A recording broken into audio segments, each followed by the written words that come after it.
طبل وزمر ورقص وبنات وشباب ومخدرات وعلاقات جنسية كاملة.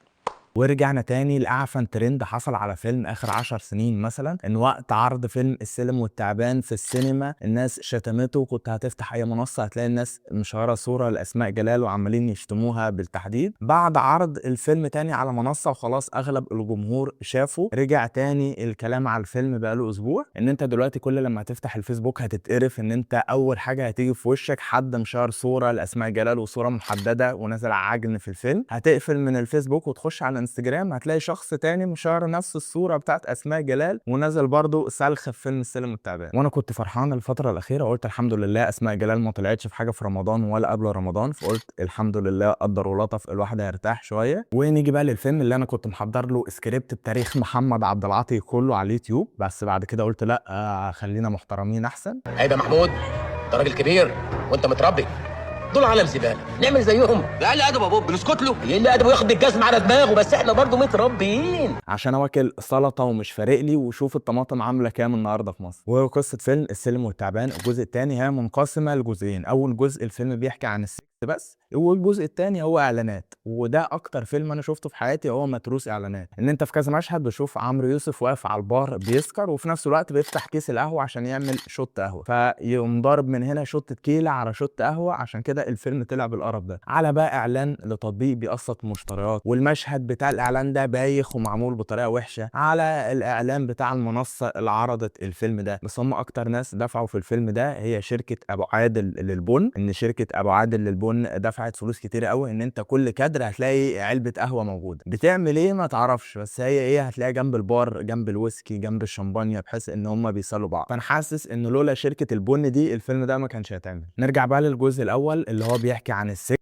اللي احنا اتكلمنا عليه في الاول، وهو بيحكي قصه اتنين متجوزين بعد كام سنه من الجواز حسوا بفتور في العلاقه البتنجانيه، وهو حس ان هو مش مبسوط فقرر يخون مراته ويزني بره البيت. هي دي قصه الفيلم باختصار، والله ما في اكتر من كده. وبيبتدي بقى مره يسهر مره يسكر مره يشرب مره يزني، بحيث ان هو عامل كوكتيل محرمات كده. وفي الاخر بتكتشف ان الحياه الزوجيه او ان هو العلاقه البتنجانيه هتتحسن لما هو يلبس لك طيار وهي تلبس ممرضه، بعد كده تلبس سكرتيره، وهو ايه يشكل في اللبس بحيث ان العلاقه بتاعتهم تتجدد. هي دي فكره الفيلم بكل سهوله، وكده خلاص الفيلم بتاعنا خلص. وان كل السيناريو بتاع الفيلم ده هو على الاعضاء هي بتاعت الراجل والست، كلها تلميحات وايحاءات جنسيه. ان انا عايز اشتم اللي كاتب السيناريو ابن الحقبه ده، بس للاسف مش هينفع. احنا ممكن نقول ان المكنه عنده جابت زيت.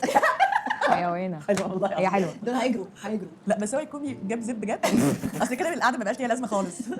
ان عمرو يوسف بيقول على مش عارف مين دي عايزه تغير زيت والمكنه عندها مش شغاله، ومش عارف اسماء جلال تقول على مين ده عايز يغير مش عارف ايه والمكنه بتاعته عطلت وجابت زيت. بقول لكم سيناريو ابن صرمه. خلصنا بقى كل الكلام على الاعضاء وما عندناش اي حاجه نقولها. اي ممثل هيشوف آية سليم قاعده بتشيش، واحنا طبعا عارفين امكانيات آية سليم الفنيه، هيقول لك الصايعه بنت مش عارف ايه بتاعت الرجاله دي احنا عايزينها مش عارف ايه، بنت مش عارف التيت تربيت التيت دي مش عارف ايه. يعني هم مطلعينها الاتنين بيشيشوا الستات كلهم، يعني دي بتشيش ودي بتشيش ودي بتسكر ودي بتسكر، بس مطلعين لك واحده محترمه وواحده مش محترمه. طب ايه الفرق ما بينهم؟ محدش عارف في الفيلم. ان الفيلم ده خلصان فيه 200 ازازه خمره و15 فرشه حشيش مش اقل من كده. والناس اللي بتقول فين كندا علوش وازاي سايبه عمرو يوسف يعمل الاعمال دي، حضرتك انت اكيد ما شفتش حلقه كندا علوش في برنامج SNL بالعربي. خبره في البلاي ستيشن، خبره في الاستيميشن، خبره في الماستربيشن، انما يعمل حاجه واحده. وقبل ما نخش على الرقابه واللي منها وهنجيلها كمان شويه، عايز اتكلم على حاجه بتخص الفيلم ده على السوشيال ميديا. ان في صناع محتوى كتير وناس عاديه ان هي مثلا بتشتم الفيلم يقوم منزل لك صوره في خد اسماء جلال، حد تاني ينزل لك الفيديو بتاعها ببدله الرقص. يعني حضرتك لو هو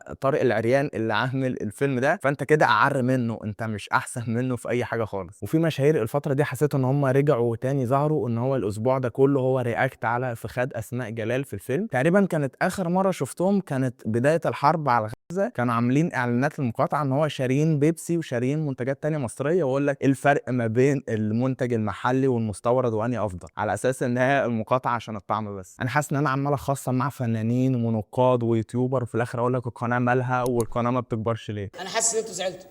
لا والله معلش، اصل انا صريح طول عمري، حتى تلاقيني مكروه في المجتمع والله.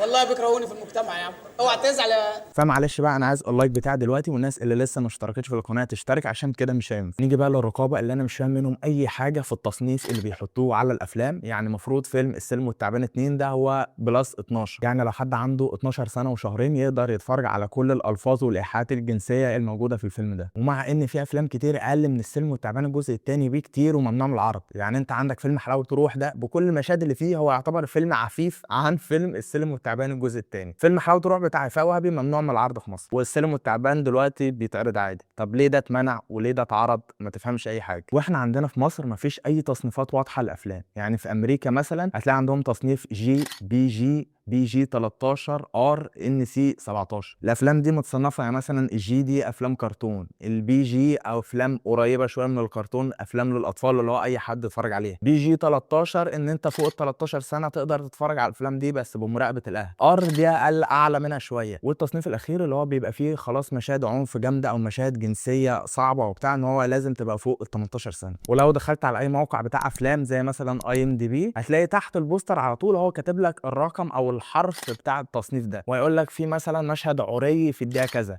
في مشهد عنف في الدقيقه كذا، في مشهد بتاع، بحيث ان انت تبقى عارف النظام او ايه نظام الفيلم ده، هل هيناسبك ولا لا. هنا في موقع السينما مفيش اي حاجه من الحاجات دي. زي هو يقول لك مثلا لو في فيلم للكوميدي ولا بتاع، حتى لو في الفاظ يقول لك ده للجمهور العام. فيلم زي السلم والتعبان فيه ايحاءات جنسيه وفي مش عارف ايه وبتاع، يقول لك والله بلس 12. في المين زياده وتلطيش وبتاع زي فيلم سفاح تجمع، هقول لك خد بلس 16 اهي او بلس 18 وكده، يبقى هو رايح دماغه وخلاص. حتى مش هتلاقي موقع هنا او موقع السينما.com كاتب لك مثلا زي IMDb المشاهد وازاي مثلا في الدقيقه كذا يحصل كذا، في الدقيقه كذا يحصل كذا، للحاجات اللي هي زي ما قلت لكم مش هتناسب الجمهور العام، عشان لو حد عايز يتفرج على حاجه يبقى عارف هو بيتفرج على ايه. مع ان انت ممكن تحس ان بره هي اللي الدنيا فكه ومفيش تصنيفات ومفيش رقابه على الافلام والحاجات دي، بس هتكتشف بقى العكس، ان في مصر هي اللي الدنيا عايمه، وبره بيبقى في مواقع مصنفه كل فيلم على حسب الفئه بتاعته عامله ازاي، بحيث ان اي حد مثلا مش عاجباه حاجه معينه وهو بيشوف مثلا الوصف او المشاهد بتاعه وكمان مش كل المشاهد دي، هي زي ما قلت لكم المشاهد اللي ممكن يبقى فيها مشاكل اللي بتبقى مكتوبه في وصف الفيلم، بحيث ان انت تعرف هل الفيلم ده هيناسبك تتفرج عليه او ان هو فيلم للعيله تتفرج عليه كلها ولا لا. ومن يومين او امبارح والله ما فاكر اتحبس منتج الفيلم ده اللي هو موسى عيسى. هتقول لي بسبب المشاهد والحاجات بتاعه الفيلم؟ لا خالص، هو اتحبس كام ساعه وخرج بسبب ان مصر للطيران قدمت فيه شكوى ان هم استخدموا الزي الرسمي للشركه في مشهد غير ملائم. هو الفيلم والله كله غير ملائم، بس هي مصر للطيران الوحيده اللي قدمت فيهم شكوى، وهو خرج بعدها بكام ساعه او تاني يوم بغرامه او بكفاله 5000 جنيه. واسماء جلال دلوقتي بتمارس عادتها المفضله، وان هي بتقطع نفس في الحوارات دي وبتعمل من بينها ان لما في وقت المؤتمر الصحفي هي كانت عارفه الكارثه اللي في الفيلم، وسابت عمرو يوسف هو اللي اتصدر، وبسم الله ما شاء الله قال تصريحات اغبى ما يكون يعني، وطلع بعد كده اعتذر على التصريحات، ما اعتذرش عن الفيلم. ومن قبلها فيلم الفستان الابيض لما كانت لابسه حجاب غريب كده، مع ان اللي ابدعت في الحجاب النص كم وان هو يبقى ظهرها كله باين رندا البحيري، فيلم قديم كده مش هذكر اسمه، ولكن هي لحد دلوقتي هي عامله من بينها. واسماء جلال انا خلاص ابتديت احس انها تتكنسل من الجمهور، يعني هي لحد دلوقتي بتشتغل عشان هي ترند، لكن لما الناس تقعد تعلق عليها وبعد كده تعلق نفس الكلام تاني وبتاع، لما